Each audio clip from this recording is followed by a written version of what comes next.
Salam olahraga, iya. Karena banyak yang request ya, minta gue bahas tentang badminton. Dan kebetulan minggu depan gue udah mulai olimpiade juga kan. Nah, jadi ya sekalian aja lah gue bahas untuk badminton. Dan di video ini gue nggak akan bahas bola ya, karena lagi udah nggak ada pertandingan juga. Dan berapa gosip transfernya pun juga ya masih sesuai under control aja. Ya mungkin nanti di next video gue akan bahas tentang yang lagi hot tuh, si siapa, Perez itu, Florentino Perez ya. Oke, kita mulai langsung. Kita ambil dari sektor ganda campuran, di mana di grup A ada Zheng Siwei, Wang Hacong, Taebeling, Selena Pick, Seung Jae Chae-jung, dan ya pemain Mesir ini Doha dan Adam ya. Kalau ini di atas kertas dua pasangan Cina dan Korea akan lolos. Cuma kembali lagi kita lihat dari tipikal permainan, untuk ganda campuran China ini memiliki ya satu tingkat di atasnya. Cuman jangan salahkan juga, karena beberapa kali pemain Korea ini, terutama si Chae-jung ini, jago dalam menempatkan bola dan seringkali mematikan si playmaker asal China, Wang Hacong. Dan ini akan sangat efektif terlihat bagaimana dua playmaker ini akan saling beradu. Nah, dimana di sini peran wanitanya ini lebih penting ketimbang peran pria, karena peran prianya terutama si Zheng Siwei ini ya, kalau gue bilang dia hanya cukup bagus ketika mendapatkan bola-bola atas. Cuman ketika dia menghadapi bola drive yang seenggaknya ganda Korea ini lebih unggul, dia akan mati. Nah, di sini feeling gue dua ganda ini akan lolos ke babak selanjutnya tanpa mengecilkan peluang dari ganda Belanda ini. Oke? Nah, kita ke grup B. Nah, grup B ini lebih istilahnya lebih tricky ya, di mana ada Decapol Sapsire, lalu Tom dengan Delphine, dan Marcus dengan Lawrence Smith. Nah, ditambah ganda campuran Kanada. Ganda campuran Kanada gue nggak mengecilkan peluangnya, cuman ya at least secara level masih dua level di bawah tiga ganda campuran lain ininya. Nah, di sini grup B kalau gue bilang cukup menarik, di mana di sini tiga ganda campuran ini akan saling mengalahkan, terutama dari ganda Prancis ini yang ketika bermain di turnamen Thailand terbuka di bulan Januari kemarin, di 3 turnamen beruntun, mereka ini sanggup memberikan kejutan dengan minimal masalah lolos semifinal ataupun masuk babak final terus lah istilahnya. Nah, di samping itu ganda campuran Thailand ini juga lagi on fire juga. Kemarin di waktu Series 2020 yang di Thailand kemarin, mereka tampil sebagai juara kalau nggak salah. Lalu di ganda campuran Inggris ini juga ya, walaupun secara level ya masih di bawah dari ganda campuran Thailand, cuman untuk kualitasnya dari Inggris dengan Prancis ini mepet-mepet. Nah, di sini gue akan melihat bahwa ganda campuran Thailand ini akan lolos ke babak selanjutnya didampingi oleh ganda campuran dari Inggris. Sedangkan dari Prancis ya, kalau gue bilang untuk pemeran playmaker wanitanya ini agak kurang pintar si Delphine-nya ini. Nah, feeling gue kayak gitu. Oke. Nah, lalu kita ke grup C. Nah, grup C ini yang kalian tunggu-tunggu mungkin ya, wakil Indonesia Praven Melati, lalu di bawahnya ada Yuta dengan Arisa, dan di bawahnya ada Matthias dengan Alexander Bohe. Nah, ini menarik, di mana di sini orang bilang grup neraka. Ya, kalau gue bilang di sini sama sekali bukan grup neraka. Kenapa?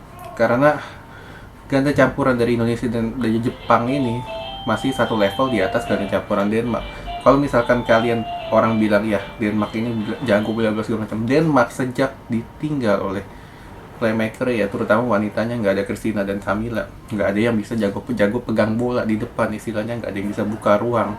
Nah, inilah yang akan coba dimanfaatkan oleh para playmaker dari Indonesia dan Jepang. Nah, feeling gue Praven dan Yuta ini akan saling mengalahkan. Sedangkan untuk Denmark dan Australia ya itu akan terlempar. Oke.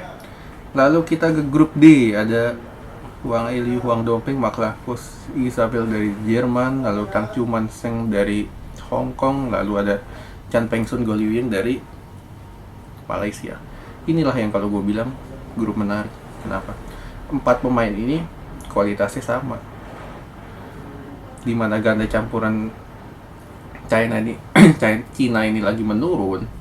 ditambah ganda campuran dari Denmark, lalu Hong Kong dan Malaysia ini kualitasnya mirip-mirip lah. Nah inilah yang akan menjadi ujian apakah siapa yang akan lolos ke babak selanjutnya. Nah di grup ini gue akan menjagokan dari Malaysia mungkin akan lolos, didampingi oleh salah satu dari China, Jerman atau Hong Kong. Nah feeling gue Hong Kong atau Jerman ya mungkin akan terlempar ya dari grup ini. Oke?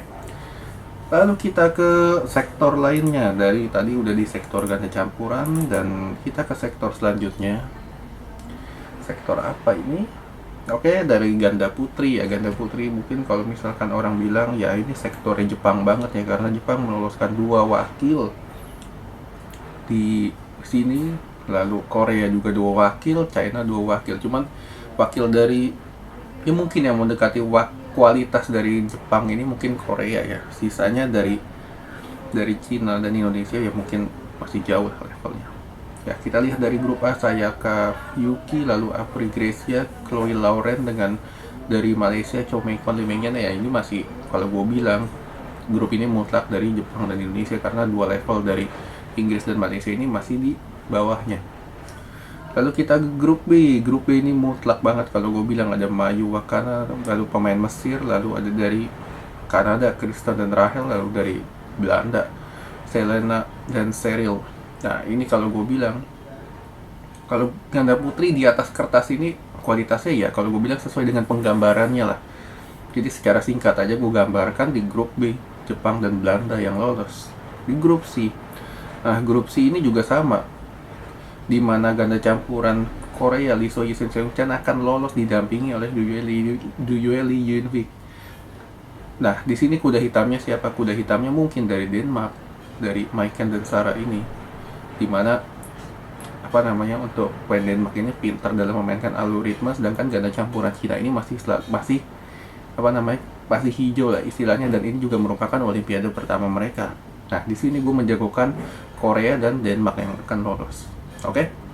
Di grup D ada Chen Chia Yupan, Kim So Young Kong, lalu Jongkol Pan Rawinda, Gabriela Stefani. Ini grup menarik di mana kualitasnya untuk 4 ganda campuran ini setara. Nah, di mana Kim dan Kong ini performanya lagi cukup bagus, sedangkan Chen dan Chia ini kan sudah lama nggak turun di laga resmi ya. Jadi istilahnya mereka akan coba untuk ini lagi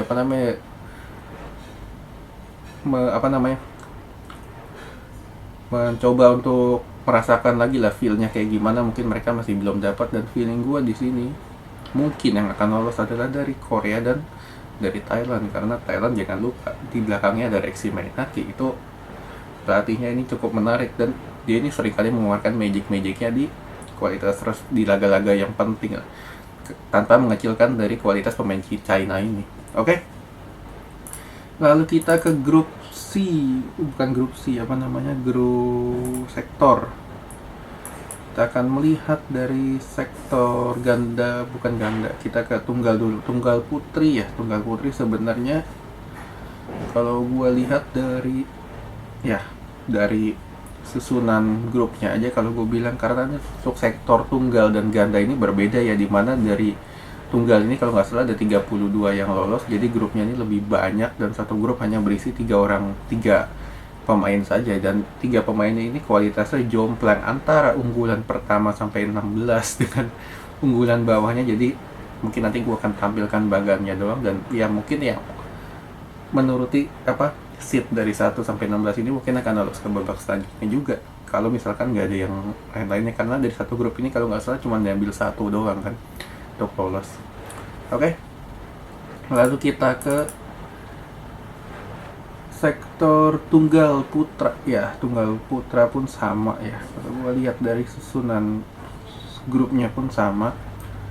Nggak ada yang benar-benar menarik, kecuali mungkin di grup A ya, ada Kento Momota dengan Hei Huang Hee. Itu akan cukup menarik, cuman ya feeling gue ujung-ujungnya Momota lagi untuk grup A. Sedangkan di grup M ya mungkin Lee Zichia dengan Breslev Verdes ya, ini yang mungkin akan cukup sengit. Dengan grup G ada Jonathan lawan Loh Ken Ye. Ini pemain Singapura ini juga seringkali menghadirkan kejutan, dan ya jangan lupa di belakangnya ada pelatihnya, bekas pelatih Indonesia juga yang menangani Loh Ken Ye itu. Nah, ini akan menarik di grup G kalau gue bilang. Cuman kalau misalkan untuk lolos ya untuk lolos gue bilang feeling gue dari seat 1 sampai 16 atau ya mungkin kalau tunggal 14 ya, 14 ini ya akan lolos juga dengan gampang kalau gue bilang. Oke. Nah, gue akan bahas di sektor ganda putra nih, sektor yang menarik karena di sini menghadirkan ya grup bagus ya kalau gue bilang dalam tanda kutip, di mana di grup ada The Minions didampingi oleh Lee Yang dan Wan Qilin dengan Ben Len Sen Fan Di, dan juga ada Chirac dan Ranky Reddy. Nah, ini kalau gue bilang grup neraka. Kenapa? Di sini grup A Minions akan menghadapi ganda campuran Taiwan yang lagi on fire. Kalau misalkan kita lihat dari 3 turnamen terakhir, ganda campuran Taiwan ini lagi gila. Nah, sementara untuk ganda putra dan ganda putra Inggris ini kalau gue lihat ya dari Ben Len Sen Fan Di ini juga sama. Ya walaupun secara permainan akan sangat mudah diatasi, cuman kembali lagi kita lihat ini Olimpiade, dan biasanya pemain Eropa kalau menghadapi Olimpiade mereka lebih lebih tertantang lah istilahnya ketimbang mereka menghadapi turnamen-turnamen biasa. Sedangkan dari ganda campuran India jangan lupa juga, walaupun Minions ini dengan 3 ganda putra ini dari segi head to head-nya masih unggul jauh, cuman jangan lupa ini Olimpiade, dimana di sini kejutan mungkin akan terjadi. Ya feeling gue lolos mungkin Minions bisa lolos dan didampingi mungkin oleh ganda putra dari India. Oke. Di grup B, nah grup B juga menarik. Mungkin ini siapa pendamping dari Yuta Endo. Nah, pendampingnya siapa? Nah, ini akan tersaji antara Andres dan Kim Astrup berhadapan dengan Ivan dan Vladimir, di mana 2 tipe pemain ini sama mengandalkan drive, dan feeling gua di sini ganda campuran Rusia ini lebih bisa menghadirkan kejutan. Oke. Di grup C ini nggak ada yang terlalu menarik ya, dengan Li Liu, dengan Takeshi Keigo, Mark Lavus Marvin, dengan Philip dan Ryan dari Amerika.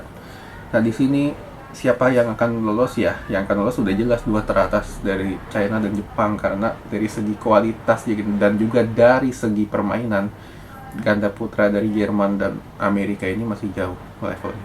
Oke. Di grup D ini juga menarik.